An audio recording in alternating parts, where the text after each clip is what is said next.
Parts of the Grand Valley saw a rather intense hailstorm. Yesterday, we introduced you to a local farmer whose crops took a hit. And today, reporter Spence Breed took a look at how local homeowners were impacted by this hailstorm. Hail can be pretty harmful to more than just local crops. One roofing inspection specialist says a lot of locals' roofs took a heavy beating. Hail can cause a lot of damage, especially if it gets up to the size of a golf ball, like some areas saw in last Friday's hailstorm. Deborah Tuttle with Grand Junction Roofing Company says a storm of this scale is something new to her.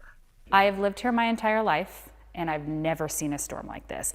I mean, there was no hail this size with this much damage that I've seen since I've lived here. The storm has left a mark on many homes across the Grand Valley. We've seen cars get damaged, their campers, skylights busted open, fencing, vinyl siding, anything. I mean, it really has affected and left holes in a lot of things.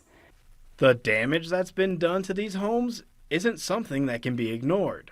The hail impact is really, really hard, the way that it hit these roofs. I mean, some areas in town were golf ball size, and it left a hole. I mean, the integrity of the shingle is done for on a lot of these homes. A storm like this isn't easy to ignore either, but Tuttle says having things like homeowners insurance set up is important. It's their home. It's what they live in. It's where, people raise their kids at. It's just where people spend the most of their time. When I asked Tuttle what the future is going to look like for them, she says they'll be pretty busy for the next few months working on people's homes. Reporting in Grand Junction, I'm Spence Breed. And Tuttle also says if you're not sure if your home needs repairs, you can look around and check out things like gutters, garage doors, and windowsills to see if any repairs are needed.